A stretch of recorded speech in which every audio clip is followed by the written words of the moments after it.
사도행전 1장 8절 한 절 말씀을 우리 같이 합독하시겠습니다. 오직 성령이 너에게 임하시면 너희가 권능을 받고 예루살렘과 온 유대와 사마리아와 땅끝까지 이르러 내 증인이 되리라 하시니라. 아멘. 지난 월요일날 우리 태영아 부모 및 사역자 수련회가 있었습니다. 정말 이번 주 그 주제가 확실한 세대 언약이라는 제목이었습니다. 확실하게 각 세대에 붙잡아야 될 언약, 그것을 말씀을 주셨는데요. 먼저는 우리 부모 세대, 태영아 부모 세대, 여기 계신 분들은 거의 다 그 시간표를 이제 다 지나가신 분들이죠. 그 시기가 사실 참 힘든 시기 아닙니까? 남편들은 직장에 이제 입사해서 직장에서 자리 잡기 시작하는 시점이고, 그러니까 경제적으로도 불안하고 입지적으로도 불안하고, 그리고 부인 아내분들은 아이를 이제 낳아서 출퇴근이 없잖아요. 24 육아에 있어야 되는, 그러니까 너무 힘든 그런 시간인데, 그렇게 힘든 시간표 속에 있지만 중요한 것은 그 시간표가 어떻게 보면 자신들의 수준을 준비해야 되는, 그러니까 수준을 갖추는 시기예요. 그 시간표를 어떻게 보내느냐에 따라서 이제 남편들 같은 경우에는 직장에서 했던 위치와 자리가 결정되어지는 것이고, 또 엄마들 같은 경우에는 그 시간표를 어떻게 지내느냐에 따라서 이제 아이들의 모든 것이 형성되어지는 시간이기 때문에, 그래서 그 시간표에 중요한 것은 우리 부모님들 세대는 힘든 시기지만 어떻게 보면 수준을 높여야 되는 시기예요. 그래서 문제를 제대로 봐야 되는 거죠, 부모들이. 그래서 시대의 문제를 볼 수 있어야 되고, 이게 아이만 보고 있고 내 문제만 쳐다보고 있으면 나무만 보고 있기 때문에 그 숲 속에서의 나무를 봐야 정확하게 볼 수 있기 때문에, 그래서 시대의 문제와 가문의 문제, 그리고 나의 문제, 그 배경 속에서의 나의 문제, 내 자리를 봐야 되는 것입니다. 그리고 이 부모들은 그 시간표에 세 가지를 진짜 누려야 돼요. 복음을 누려야 됩니다. 복음을 누린다는 것은, 진짜 복음 누리면요, 모든 것이 축복으로 보여지게 되어 있습니다. 진짜 복음 누리면 하나님 안에서 모든 것이 축복임이 보여지게 돼요. 그래서 아무리 어렵고 힘든 시간표를 지나고 있지만 진짜 복음 누림 속에서 이 모든 것 속에 하나님의 축복이 담겨져 있구나라는 것이 보여져야 됩니다. 그럴 정도로 복음이 누려져야 돼요. 그러니까 조금만 문제 생겨버리면, 다른 건 다 복음인데 경제 문제 딱 터져버리면 복음이 아니에요. 다른 거 다 복음인데 진짜 맨날 말씀 보고 기도하고 우리 엄마 보면, 그런데 자녀 문제 딱 하나 걸려버리면 복음 아니에요. 이게 뭐냐, 복음 누림 속에서 그 모든 것들이 무엇으로 축복으로 보여질 만큼 복음 누려져야 돼요. 어떻게 보면 모든 문제 속에서 축복으로 볼 수 있는 수준을 높이는 시간표인 거예요. 어떻게 보면 그 시간표가. 그리고 두 번째는 이제 기도를 누려야 되는 것이죠. 기도는 뭐냐, 모든 것이 응답으로 보여져야 됩니다. 똑같은 의미로 보여질 수 있지만 기도 속에서 보면은 모든 게 응답으로 보여져요. 그래서 뭐 할 수 있냐, 기다릴 수 있습니다.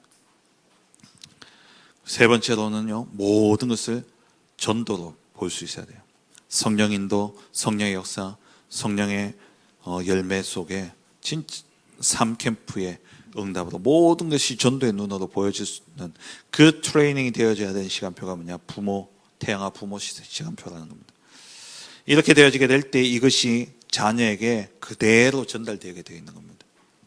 두 번째로 이 강에서는 교사 세대는 흐름을 전달하는 세대다라고 말씀하셨어요. 그래서 교사들은 진짜 복음 누리는 기도 속에서, 그리고 그 응답을 가진 답을 가지고 증인으로 우리 교사들은 서야 된다 말씀을 주셨습니다. 그래서 우리 교사들이 어떻게 보면 부족하고 자기 자신을 볼 때 모자라게 느껴질 수도 있고, 또 절대 불가능의 자신을 볼 수 있죠. 아이들 앞에 서기 내가 너무나 부족하고 모자라게 느껴질 수 있어요. 근데 그게 복이라는 거예요. 왜냐? 그 모자람을 하나님이 하나님의 것으로 채우실 것이기 때문에. 그래서 교사들은 내가 모자라면 모자랄수록 하나님의 것으로 채우도록 뭐 하라고요? 복음 누리는 기도 속에 들어가라는 거예요. 그렇게 해서 우리 아이들에게 메시지를 전달하고 중요한 영적인 흐름을 전달하는 것이 교사의 사명이다 말씀하셨습니다. 마지막 세 번째로 태영아 세대, 우리 아이들 세대는 뭐냐? 이 아이들은 자라서 진짜 왕들을 살리는 무관의 제왕으로서, 왕이 아니지만 왕관을 쓰지 않았지만 왕들을 움직이는 제왕인 거예요. 무관의 제왕. 성경에 보면 렘넌트 7명이 다 왕들을 살린 무관의 제왕들이었습니다. 요셉 바로왕을 살렸죠. 모세 그 시대 바로왕을 살렸지 않습니까? 그리고 이스라엘 민족들의 왕은 아니지만 왕과 같은 그런 역할을 감당했고요. 다윗 사울 왕을 살렸고 또 자신이 왕이 되어졌습니다. 그러니까 모든 인물들이 뭐냐? 왕들을 살린 무관의 제왕이었다는 거예요. 그래서 우리 아이들을 태양아 시간표에 있는 이 아이들이 300%를 준비하여 미래를 살릴 수 있도록, 그래서 이 아이들을 놓고 부모들이 천명을 찾고 소명을 찾고 사명을 전달할 수 있도록, 그래서 확실한 세대 언약이라는 이러한 주제로 부모 세대가 잡아야 될 언약과 또 우리 교사들 그리고 우리 렘넌트 세대를 잡아야 될 그런 언약들을 전달해 주셨습니다. 왜 그러냐? 앞으로 시대에 이번 주 우리 강단 말씀에 받았던 것처럼 하나님께서 시대의 풍요와 그 편안함 속에 타락해 가고 있는 이 시대 앞에 하나님이 반드시 재앙을 내리실 텐데, 심판을 내리실 텐데, 그 심판의 재앙은 고스란히 누가 받냐? 후대들이 받는다라는 거예요. 그래서 아모스 8장 13절에 보면은 젊은 처녀들과 젊은 청년들이요 다 기갈하여 넘어진다 그랬습니다. 후대들이 다 무너지는 거예요. 그래서 우리가 먼저 풍요와 또 편안한 그런 시대 속에 복음 없이도 괜찮다라고 생각하는 그것이 재앙이라 그랬습니다. 그것이 저주라 그랬어요. 복음 없이도 나는 예수 그리스도 믿지 않는데도 믿는다 할지만 오직 내가 하나님의 말씀 속에 내가 거하지 않음에도 불구하고 내 삶이 편안하다, 그게 저주입니다. 그게 재앙이에요. 본질상 진노의 자녀예요. 머리 위에 진노가 가득 쌓여져 있습니다. 결국 언제 쏟아질지 모르는 그 진노 아래 살아가는 겁니다. 그래서 우리 뭐 해야 됩니까? 우리가 당하는 가람은, 우리가 앞으로 당하게 되어진 모든 문제는 먹을 것이 없음으로 인한 기갈도 아니요 마실 물이 없어서 인한 가람이 아니라 그랬습니다. 무엇 때문에요? 여호와의 말씀, 그 말씀을 듣지 못한 기갈이라 그랬습니다. 그래서 말씀 대신 그리스도로 우리 날마다 충만해야 되고, 그 언약 붙잡고 우리 후대들, 내가 이 언약 붙잡게 될 때 결국 누가 사냐? 후대들이 살랍니다. 부모들이 다 무너지니까 우리 다음 세대를 다 무너져요. 여러분 다음 세대 진짜 희망 있다고 생각되어지십니까? 복음 밖에서 한번 생각해 보세요. 우리 서밋스쿨에서 영상을 하나 보라고 학부모들에게 전달했어요. 지난주에 PD 수첩. 제목이 모든 부모는 휴대폰과 싸운답니까? 제목이 뭐였죠? 네, 모두가 자식의 폰과 싸우고 있다. 그 내용은 보니까요, 아이들이 이제 우리는 오래된 것 같은데 애들이 1년, 2년 휴대폰 쥐어준 지 1, 2년 됐는데 애들이 완전히 변해가지고요. 그렇게 활발하게 밖에서 축구하고 놀던 애들이 방에서 나오지 않고 있고, 그리고 휴대폰을 뺏어버리니까는 엄마한테 막 육두문자하고, 그리고 막 어떤 애들은 그 폰을 주지 않는 것 때문에 자기 분노를 조절하지 못해가지고 벽에 머리를 박기도 하고요. 자해하기도 하고요. 근데 전부 다 그게요, 특별한 가정만이 아니라 모든, 사실 우리 집도, 저희 집도 마찬가지고요. 그렇습니다. 참 많은 것들을 생각하게 돼요. 그러면서 이번 주 강단 말씀과 이어지면서 그렇구나, 진짜 부모 세대가 여호와의 말씀으로 정말 그 말씀 속에 거하지 않으면은 그 고통은 고스란히 후대에게 넘어가는 거구나. 정말 우리가요 그리스도 복음 붙잡고요 우리부터 진짜 말씀으로 충만해야 됩니다. 그러지 않으면 우리 후대들은 다 무너지게 되겠습니다. 정말 저와 여러분들을 통해서 확실한 세대 언약이 우리 후대들에게 전달되어지는 그런 축복이 있기를 주의 이름으로 축원합니다. 오늘 나의 기도로 세우는 이정표입니다.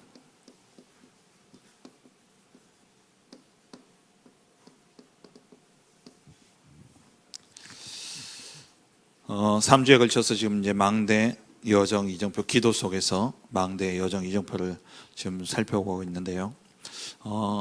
기도 속에서 나의 망대를 세우라 말씀하셨죠. 사실 망대, 기도 속에서 망대를 세운다는 것은 말씀의 성취 속에 들어가는 겁니다. 하나님의 말씀 나의 영혼 속에 각인되어지는, 그래서 텍스트북이 되어야 되고요. 그것이 나의 영혼에 각인되어진 것으로 끝난 것이 아니라 내 삶 속에 실제적으로 말씀이 살아 역사하는 것을 누려야 됩니다. 그래서 핸드북으로 들고 매뉴얼로 들고 다녀야 돼요. 말씀이 그렇게 적용되어지면 내 삶 속에 실제 말씀이 성취되어짐으로써 나의 미래의 기록이 되어지는 겁니다. 그걸 노트북이라고 표현했죠. 그래서 말씀 붙잡고 진짜 그 말씀이 나의 영혼 속에 각인되어질 수 있도록 망대를 탁 세우라는 거예요. 무엇으로요? 말씀으로 망대를 세우는 겁니다. 무엇 속에서? 기도 속에서. 그래서 두 번째로, 그렇다면 기도 속에서 여정을 가라 그랬습니다. 근원적인 힘을 얻는, 기도 속에서 근원적인 치유가 일어나야 돼요. 근원적인 힘을 얻고, 그리고 우리의 환경이 치유되어져야 되고, 그리고 영적인 치유가 일어나야 됨을 말씀드렸죠. 그러니까 여정은 사실 어떻게 보면 하나님의 역사를 보는 겁니다. 위로부터 주어지는 하나님의 힘, 그 힘 가지고 나의 환경을 치유하고, 그리고 영적인 치유, 하나님이 나의 모든 숨은 것까지도 치유하는 그 능력을 실제 체험하고 누리는 것이 바로 여정이다 말씀했죠. 오늘 세 번째로 이정표인데, 이 이정표는 하나님이 우리에게 주신 이정표는요 제자입니다. 망대는 말씀이라면, 그리고 여정은 치유라면, 이정표는요 제자입니다. 이 이정표를 가장 잘 세운 사람이 바울이었죠. 이 사도 바울은 하나님의 이정표를 세우는데, 바울이 이 이정표를 세우는 기준이 있었습니다. 그 기준이 뭐냐? 진짜 제자예요. 절대 제자. 한 지역에 확실한 제자가 나오기까지 바울은 거기에 머물렀습니다. 그래서 때로는 3주를 있기도 했고요. 또 어떨 때는 석 달을 있기도 했고요. 또 어떨 때는 2년이라는 기간을 있었습니다. 어떨 때는 돌에 맞아서 죽었다가도 그 성에 다시 들어갔죠. 그 루스드라 성에 다시 들어가서 거기서 찾은 제자가 누굽니까? 바로 디모데였습니다. 그럼 바울의 기준은 뭐냐? 하나님의 이정표가 탁 세워질 때까지, 그때까지 거기에 사역을 하는 거예요. 그 현장을 들어가는 겁니다. 지금 우리 성도님들 기도하시면서 또 자기의 현장을 두고 지속해서 현장에 들어가고 있습니다. 그럼 그 현장이 언제까지냐? 기준이 뭐냐? 하나님이 세우신 이정표가 탁 세워질 때까지, 그 현장에 절대 제자가 나올 때까지. 그 기준이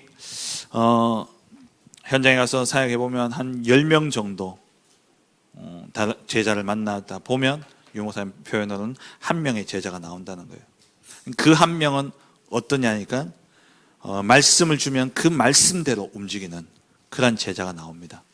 그런 제자 한 명, 그러니까 말씀 따라가는 제자 한 명, 훈련을 놓치지 않고 말씀의 흐름을 따라가면서 자기 현장에서 말씀운동, 생명운동하는 그 제자 한 명만 찾아 놓는다면 그 한 사람 때문에 그 현장은 살게 되어 있어요. 그러면 그런 제자를 몇 명만 세워버리면, 우리 지역 같은 건 5군데 5명만 세워버리면 이 지역은 복음화가 그냥 되어지는 것이죠. 그래서 무엇 속에서요? 이런 제자 어디서 했어요? 나의 기도 속에서 이런 제자를 찾는 겁니다. 그렇다면 이 이정표를 세워서, 이정표를 세우는 이유가 무엇입니까? 이정표를 세우는 이유는 그 현장에 빛을 발하기 위해서입니다. 빛을 발하기 위해서, 왜냐, 그 지역에 이사야 60장 1절 3절을 보면은 일어나 빛을 발하라 그랬죠.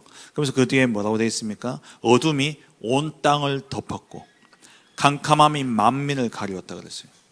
이 세상의 어둠, 이 캄캄함이 온 세상을 덮고 있기 때문에 그 지역에 빛을 비출 이정표를 딱 세워야 돼요. 바다에 가면 등대가 있습니다. 등대가 색깔이 다 달라요. 흰색 등대가 있고 빨간색 등대가 있고 노란색 등대가 있습니다. 그 등대의 색깔이 왜 다르냐? 자기 마음대로 칠하는 게 아니래요. 그 등대의 색깔에 따라서 이게 암초가 아주 큰 게 있고 작은 게 있고, 여기는 별로 암초가 없지만 그래도 주위에서 운행해야 된다 할 때는 흰색, 아주 암초가 보이지 않게 큰 게 있다 할 때는 빨간색 등대를 세우고 그렇답니다. 그게 없으면 어떻게 됩니까? 배를 운행하다가 그냥 들이받고 암초에 걸려서 좌초할 수밖에 없는 거죠. 그래서 우리가 현장에 진짜 빛을 비추는 이 망대, 그게 빛을 비추는 이정표를 딱 세워놔야 되는 거예요. 표지판이 있어야지 거기에요 그 위험을 막을 수 있죠. 그래서 이정표를 딱 세워놔야 되는 겁니다. 이정표 역할은 뭐냐? 빛을 비추는 거예요. 어디에요? 어둠이 물러가도록. 이 어둠이 물러가도록. 그리고 참된 빛으로 치유가 일어납니다. 빛의 역할이요, 밝게 하는 것도 있지만 빛의 역할이 뭡니까? 빛이 진짜 중요하거든요. 이 빛이 하는 역할이 치유예요. 우리가 햇빛 일광욕을 통해서 우리가 생기는 게 비타민 D입니까? 그 비타민 D가 부족하면 어떻게 되죠? 여러 가지 질병이 나요. 정신 문제, 우울증 걸린 사람 특징이 뭡니까? 햇빛 안 봅니다. 방에 틀어박혀 있어요. 그래서 목사님 표현 그랬잖아요. 밖에 끄집어내가지고 한 12시간 노동시켜버리면 우울증 떠나간다고. 진짜 그렇거든요. 햇빛도 받고 너무 피곤해가지고 우울할 시간도 없어, 생각할 시간도 없어, 들르고 자. 그러니까 햇볕이 역할이 뭐냐? 햇볕이 없으면요, 병이 올 수밖에 없습니다. 치유의 역할, 빛의 역할은 뭐냐? 어둠을 밝히고 치유하는 역할이죠. 그래서 지역에 뭘 두라고요? 이정표를 세워야 돼요. 각각의 지역에. 그러면 어떤 빛을 비춰야 됩니까? 우리가 비춘다 할 때 이 빛은 어떤 빛입니까?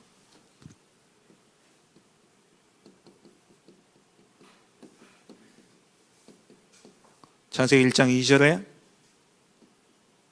창조의 빛이죠. 어둠, 혼돈과 공허, 흑암 속에 이 하나님의 빛이 비춰지게 될 때 모든 것이 자리를 잡고 채워졌습니다. 여호와의 창조의 빛이 비춰져요. 창조의 능력이 그곳에 임해야 된다라는 것이죠. 하나님의 형상, 곧 하나님의 형상을 그 속에 두어서 하나님이 그 속에 생명의 빛을 비추게 하신 겁니다. 생명을 주셨죠. 이 빛입니다. 온전케 되어진 자. 온전케 되어진, 어떻게 온전케 되어집니까? 복음으로 말미암아 온전케 되어져요. 우리가 복음으로 온전케 되어졌다는 것은 우리 안에 하나님의 형상이 회복되어졌다라는 말이에요. 재창조의 역사로 우리가 그리스도 예수 안에 있는 새로운 피조물이라고 그랬죠. 새로운 피조물. 하나님의 형상이 완전히 깨어졌던 우리에게 예수 그리스도를 믿고 영접하는 순간 그 그리스도, 곧 하나님의 형상 되신 그리스도가 내 안에 오심으로 나에게 하나님의 형상이 회복되어졌다는 표현보다도 새로운 피조물로 재창조되어진 거예요. 완전히 깨어졌기 때문에 회생불능이거든요. 그래서 하나님이 그리스도, 하나님의 형상을 우리 안에 집어넣으신 거예요. 그리스도로서. 이전에 우리 안에 두신 하나님의 형상은 우리의 선택으로 깨졌습니다. 그렇죠? 그게 창세기 3장 사건 아닙니까? 자유의지로 깨졌단 말이에요. 그래서 하나님이 우리의 의지로 깰 수 없도록 하나님의 형상으로 오셨습니다. 그분이 그리스도예요. 그래서 골로새서 1장에 보면은 그리스도는 하나님의 형상이라고 표현하고 있죠. 우리 안에 하나님의 형상 되신 그리스도가 우리 안에 오셨어요. 이거는 누구도 깰 수 없습니다. 우리 자신도 깰 수 없고 사단도 깰 수 없고 완전한 생명, 영원한 생명, 그 빛이 우리 안에 임해 있다는 거예요. 그 빛을 가진 제자 이정표. 창세기 2장 7절에 그 코에 생기를 불어넣었다 그랬죠.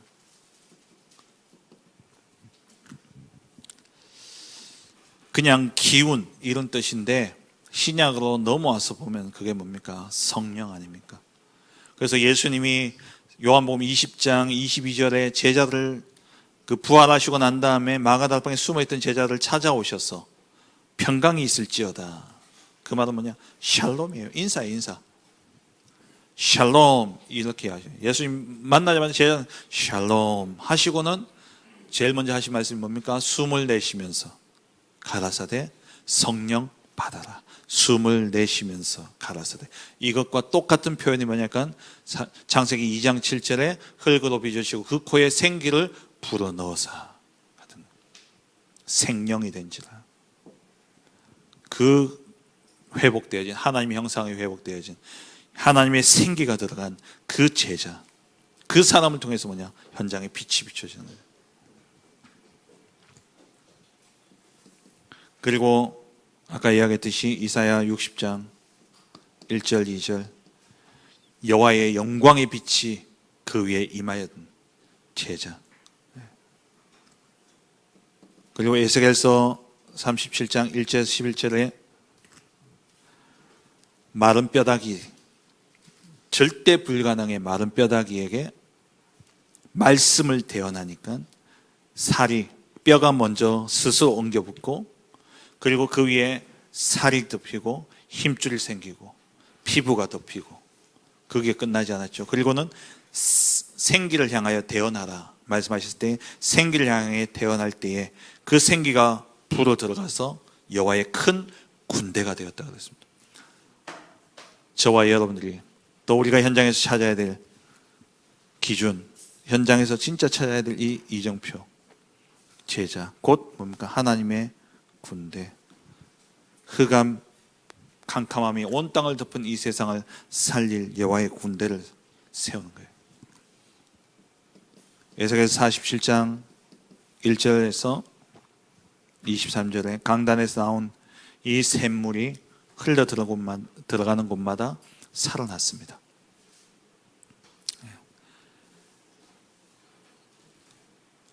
개펄은 사실 살아나기가 쉽지 않아요. 왜 그러냐면 물이 안 스며들잖아요. 사실 진흙이라 가지고 물이 많이 들어가지 않기 때문에 썩어요. 근데 개펄도 살아나고 죽었던 바다인 사해가 살아나고 거기에 물고기가 거닐고 그래서 거기서 고기 잡아서 먹고 사는 어부가 생기고 그리고 사해 바다 옆에는 나무가 원래 살지 못해요. 소금밭인데 어떻게 살 수 있습니까? 근데 그게 나무가 자라고 열매가 맺히는데 열매를 먹고 살면서 잎사귀는 치유하는 약재가 되어진다 그랬습니다. 단 사람 살리는 약재가 되어죠. 그러한 제자, 한 사람 살아나는데 그 한 사람을 통해서 다른 모든 사람을 살리는 그러한 빛을 발할 제자.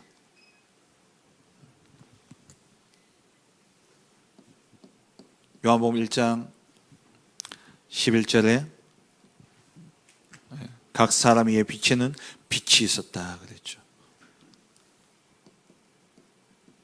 이 빛이 임했는데 영접지 아니하였으나 이 각 사람 위에 빛이 비쳤는데 영접지 아니하였으나 12절에 영접하는 자고 그 이름을 믿는 자들에게 하나님의 자녀가 되는 권세를 주셨으니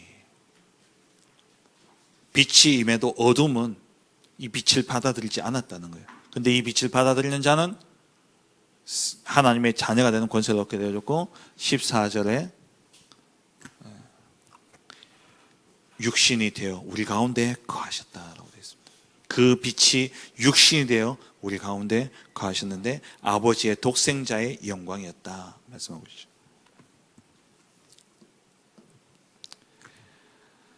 이 빛을 베드로전서 2장 9절에 선전할 자로 하나님이 세우신 겁니다. 이러한 빛을 발할 현장에 진짜 이정표, 망대, 이 빛을 비출 절대 제자를 우리는 찾아 세워야 되는 것이죠.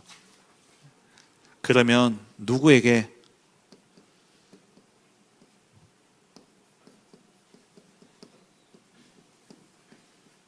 어떻게 이 빛을 우리가 전달하고 또 이 빛을 가진 자를 세워야 되냐?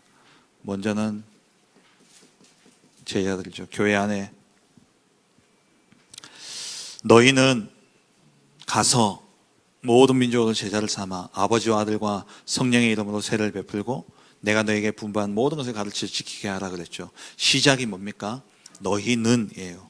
너희는 누굽니까? 먼저 믿는 자들, 신자들 가운데 이들이 진짜 제자로 세워지도록 한 주간에 받았던 말씀을 이 제자들에게 뭐하냐? 각인시키는 겁니다. 강단의 말씀, 또 한 주간의 중요한 말씀의 흐름들을 전달해서 그 말씀이 각인돼요. 이 말씀이 각인되면 그 말씀이 뿌리가 내려지고 그 말씀이 뿌리 내림과 동시에 그게 이제 체질이 되겠죠. 결국에는 각인된 대로 응답이 오게 되어 있고 뿌리 내린 대로 열매가 맺혀지고 체질대로 살다 갑니다. 그럼 그 체질은 어떻게 형성됩니까? 각인된 데서. 내게 각인되어진 그게 내게 각인되어진 것이 내 행동으로 나타나고 그 행동이 반복되어지면서 그것이 뭐가 되어지냐? 그게 결국 체질이 되어지고 운명이 되어지는 거예요. 그래서 세상에도 그런 말이 있잖아요. 생각이 말을 만들고 그 말이 행동을 만들고 그 행동이 반복되어지면 그게 운명이 되어진다라고 이야기해요. 결국에는 뭐냐? 머릿속에 들어간 그 하나의 생각이 결국 그 사람의 운명까지 가는 겁니다. 그렇다면 거기에 뭘 집어넣어야 되냐? 말씀. 그래서 우리 교회 안에 우리 성도님들 먼저 말씀, 곧 복음의 말씀이 각인뿌리 체질되어야 돼요. 먼저 우리 성도들 힘을 얻고, 그리고 이제 두 번째로 누구에게요? 후대에게. 후대에게 이 빛을 전달해야 되죠. 그래서 우리 성도님들에게 이 말씀이 빛을 전달하기 위해서 진짜 이 말씀을 각인해야 되기 때문에 금토일 시대를 여는 겁니다. 금요일은 치유를 통해서, 토요일에는 토요일에는 복음의 뿌리가 내리도록, 그리고 주일에는 말씀에 집중해서 응답 누릴 수 있도록. 우리 후대들을 위해서는요, 셋들이죠. 이 셋들을 통해서 우리 후대들에게 전달해야 될 것이 뭡니까? 사도행전 17장 1절에 예수가 그리스도여야 되는 이유를 바울이 데살로니가에서 회당에서 전달했습니다. 우리 렘넌트들이요, 진짜 예수님이 왜 그리스도여야만 되고 왜 예수를 믿어야 되는가에 대해서 우리 아이들이요, 정말 답이 나와야 돼요. 이거 전달되어지지 않으면 전도할 이유가 없습니다. 왜 예수를 믿어야 됩니까? 왜 꼭 예수여야만 됩니까? 여기에 대한 답이 없으면 전도할 이유가 없다니까요. 그래서 우리 후대들에게 가장 먼저 전달해야 될 것이 뭐냐? 그리스도 복음의 완전성을 전달해야 돼요. 예수가 그리스도, 이 그리스도의 완전성이 전달되어져야 됩니다. 그래서 세상을 어떻게 보느냐가 참 중요합니다. 세상의 문제를 어떻게 보느냐. 문제를 제대로 봐야 답이 나와요. 문제를 똑바로 안 보면 답이 안 나옵니다. 엉뚱한 데서 답을 찾게 되어 있습니다. 그래서 세상의 문제는 무엇 때문에 왔습니까? 이번 주 아모스 8장 11절 말씀. 육신에 그 먹을 것이 육신의 주림이 아니고 그리고 목마름에 그게 아니라 뭐라고요? 하나님의 말씀이 없는 기갈이에요. 먹을 것이 없어서 주림이 아니라, 마실 것이 없어서 목마름이 아니라 여호와의 말씀이 없음에서 오는 기갈이라고 그랬습니다. 맞잖아요. 세상 사람들이 무엇에 집착하며 살아갑니까? 왜 집착하며 살아갑니까? 결국에는 하나님 떠난 공허와 혼돈, 흑암 때문 아닙니까? 하나님 만나야 되는 거예요. 그 하나님 만나는 길은 오직 그리스도 외에 다른 길이 없습니다. 이 아이들이 이 눈을 가지고 세상을 보고 이 눈을 가지고 세상을 살아가야 돼요. 그래서 우리 아이들은요, 진짜 오직 그리스도, 여기에 대한 완전성이 우리 아이들에게 다 각인되어져야 됩니다. 결국 세상은요, 보는 대로 살아가게 되어 있어요. 어떤 가치관을 가지고 살아가느냐에 따라서 그 사람 인생은요, 달라집니다. 그래서 세상을 살아가는 가치관은요, 절대적인 것이 없습니다. 요즘 시대는 더더욱 그렇습니다. 옛날에는 그래도 어느 정도 공통의 가치관을 가지고 아이들을 키워나갔고, 그렇게 또 그 공동의 가치관을 가지고 사람들이 살아갔어요. 근데 요즘에는요, 가치관이 달라도 너무 다릅니다. 이번에 스타벅스에서 그 이벤트 하나 잘못해가지고 난리가 났잖아요. 그것 때문에 회장이 나와가지고 이제 그렇게 하고, 그거 하나 사건만 보더라도 바라보는 가치관요, 완전히 다 다릅니다. 광주 쪽에는요, 지금 난리가 났습니다. 5.18하고 그게 연결되어 있어가지고 스타벅스에 손님이 없어요. 앞에 1인 시위하고 난립니다. 대구는 여전히 앉을 자리가 없습니다. 가치관이 달라도 너무 다른 거예요. 어떤 사람은 차에 가치 있는 사람은 차 때문에 모든 것을 드립니다. 좋은 차 타려고. 어떤 사람은 입는 거, 어떤 사람은 시계, 가치관에 따라 다 달라가요. 그렇다면 진짜 이 땅의 절대적인 가치는 뭡니까? 그게 다 시계, 차, 옷, 집, 또 어떤 사상, 이 모든 것이 뭡니까? 하나님 떠난 흑암, 혼돈, 공허 속에서 나온 거라는 거예요. 절대적인 가치, 그리스도, 복음 안에서 하나님께 나아가지 않는 한 그 가람은 절대 해갈되어질 수 없습니다. 우리 아이들이 이걸 보지 못하면 우리 아이 세상의 노예가 되어지고 세상에 끌려다닐 수밖에 없다는 거예요. 그래서 복음의 그리스도의 절대 가치, 그리스도의 완전성을 전달해야 됩니다. 그리고 우리 아이들이요, 사도행전 18장 4절에 안식일이라고 나오는데, 안식일을 통해서 유대인들이 가르쳤던 게 뭡니까? 하나님께 예배하고 진짜 기도하는, 그리고 그 속에서 말씀, 그래서 예배와 기도의 완전성을 가르쳐야 돼요. 유대인들은 이 안식일이라는 이 제도 가지고 나라 없이 흩어져 있었어도요, 언어를 잃어버리고 그랬어도요, 이들이 그 유대인의 사상이 어떻게 전달되냐? 안식일을 통해서 전달되어졌어요. 우리의 후대들이요, 진짜 예배와 기도의 축복 속에 있어야 돼요. 세 번째, 사도행전 19장 8절에 회당에서 하나님 나라에 대해서 강론했다 그랬죠. 진짜 응답이 뭡니까? 정말 무엇을 위해 살아야 됩니까? 오늘도 우리 렘넌트 만나가지고 이야기하면서 잘 먹고 잘 사는 거 중요하다. 근데 우리의 인생이 진짜 무엇을 위해 살아야 되냐? 뭐 위해 살아야 됩니까? 먼저 그의 나라와 그의 의를 위해 살아라. 그러면 모든 것을 더하여 주시리라 그랬죠. 진짜 응답이 뭡니까? 하나님 나라. 하나님의 나라에 세우는 이것이 우리에게는 최고의 응답입니다. 왜 그렇습니까? 우리가 이 땅에서 사는 인생만이 다라면 우리는 하나님의 나라 상관없이 살아도 됩니다. 육신을 가지고 살아가는 이 시간만 우리의 인생이라고 친다면요, 괜찮다니까요. 근데 우리는 영원부터 영원까지 살아가야 된다면, 우리가 이 땅에서 잠깐 사는 100년이라는 이 짧은 인생을 사는 동안에 그 인생 다음에 영원의 세상이 있다면 그것을 준비해 놓는 게 최고의 응답 아니겠습니까? 그럼 무엇을 위해 살아야 되냐고요? 하나님의 나라. 우리 아이들이 진짜 하나님 나라의 완전성을 가지고 살아갈 수 있도록. 먹고 살기 위해서 나의 인생의 진짜 목표가 뭐냐? 부자 되고 성공하고 세상의 성공이 아니라 하나님의 나라를 이루는 그 일에 성공자로 설 수 있도록 이것 전달해야 되는 것이죠. 세 번째로 우리가 현장에서 사람들을 만날 때에 이 현장에서 진짜 하나님이 준비하신 비밀 결사들을 우리가 찾아야 되죠. 세상은요 다 명상하고 있습니다.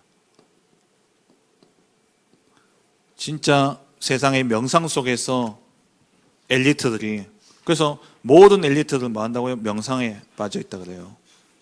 명상을 통해서 집중하고, 그러면 또 어떤 집중력 속에서 뭔가 다른 게 나오니까는요. 근데 진짜 명상 깊이 들어가면 뭐가 나옵니까? 접신에 이르게 되어져요. 명상에 깊은 명상 반드시 접신에 이르게 되어 있습니다. 그래서 다른 힘으로 다른 능력이 나온다니까요. 그 대표적인 인물이 스티브 잡스 아닙니까? 이 스티브 잡스가 젊은 나이 때 히피족이었어요. 히피족. 머리 기르고 그렇게 떠돌이 생활처럼 그렇게 다니던 이 사람이 선불교를 딱 만나고 난 다음에 그때부터 명상에 깊이 들어가게 된 거예요. 몇 시간씩 명상에 들어갑니다. 선불교 참선이라 그러죠. 그래서 그걸 하는데 이 사람이 그렇게 쫙 들어가 보니까 모든 것이 단순화되어지기 시작하는 거예요. 그래서 단순화시킨 게 휴대폰에 다이얼을 다 빼고 버튼 하나만 딱 넣어가지고 만든 게 아이폰입니다. 그래서 스티브 잡스가 내세우는 게 심플리티, 단순화시키는 거. 옷도 단순해요. 맨날 터틀넥 까만색에 청바지, 집에 그 옷을 쫙 있다 그러잖아요. 집에 옷이 많은데 다 뭐냐? 상의는 검은색 똑같은 거, 바지 똑같은 거. 페이스북의 CEO인 마크 저커버그, 그 사람도 자기 옷장을 한번 보여주는데 회색 옷에 청바지. 왜요? 옷 고르는데 에너지를 쓰기 싫다고.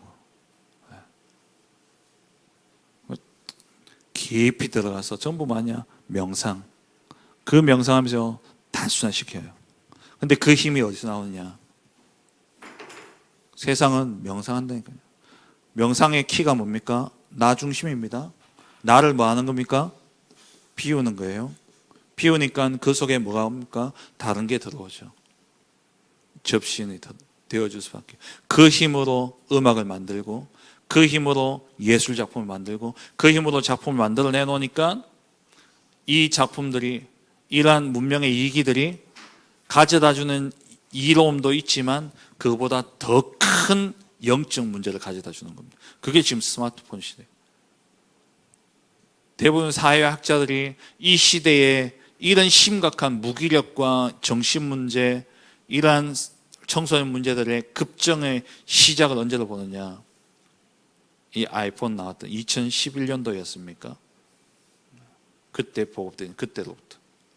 근데 이 스티브 잡스는 뭐라고 얘기했냐? 자기 아이들은 고등학교 졸업할 때까지 아이폰, 아이패드 절대 주지 않았다는. 그 명상.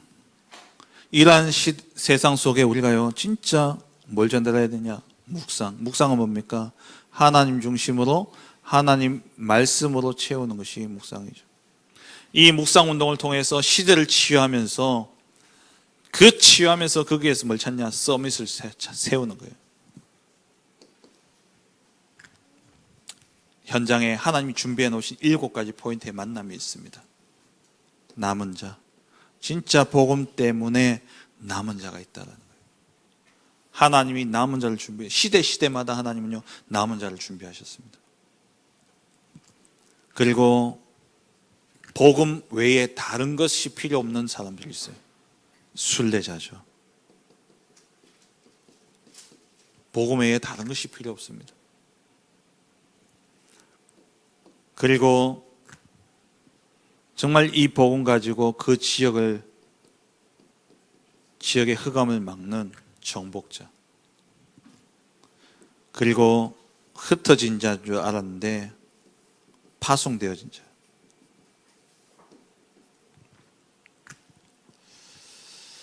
그리고 선교사님들과 또 교회를 돕는 파수꾼.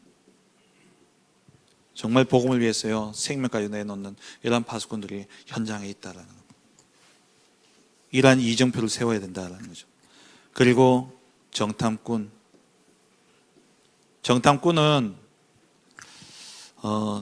정탐하러 가는 의미도 있지만은요, 성경에 나온 정탐꾼들은 그 지역이 어떠한가 분석하러 간 것이 아니라 하나님의 말씀이 그러한가 확인하러 간 사람들입니다.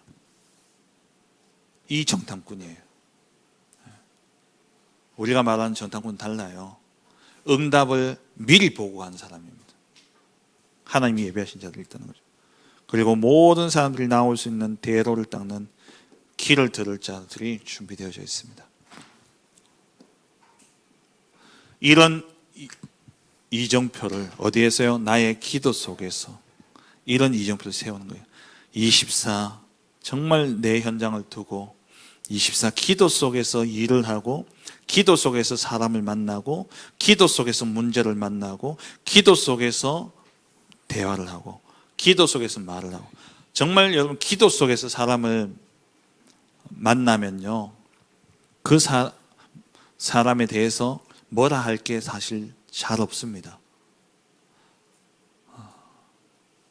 제가 저희 애들을 이렇게 대하면서 저는 거의 기도 속에 있지 않다라는 것을 깨닫게 되어졌어요.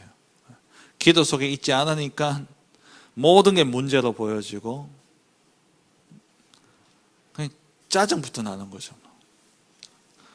새벽 기도 하고 난 다음에 성령 충만하게 가야 되는데, 집에 딱 들어가서 애들 깨운다고 방문을 딱 여는 순간 개판되어져 있는 방을 보면서 단전에서부터 시작해서 올라온데 이 짜증이. 진짜 문을 열기 전까지는 들어가서 축복기도 해줘야지 하는 마음으로 문을 딱 여는데, 문을 딱 여는 순간 쾌쾌한 냄새와 함께 방에 엉망이 되어져 있는 그 모습을 보는 순간, 그거는 온데간데 없으면서 이 단전에서부터 짜증과 이 분, 당장 방치워 이렇게 돼요. 내가 기도 속에 있죠. 진짜 기도 속에서. 근데 진짜 기도 속에 있는 사람은 어떠냐? 그게 문제가 되어지지 않는 거죠. 그럴 힘이 없는 게 보여지는 거예요. 이거 그럴 힘이 없구나. 그래서 진짜 기도 속에서 문제를 만나면요, 어떤 것도 문제가 되어지지 않아요. 응답으로. 기도 속에서 사람을 만나면요, 그 사람의 모자란과 부족함으로 보이지 않는다라는 거예요. 정말 나의 기도 속에서 사람을 만나고 기도 속에서 현장을 봐야 거기에서 진짜 뭐가 보여지냐? 하나님이 준비하신 이게 보여지는 거예요.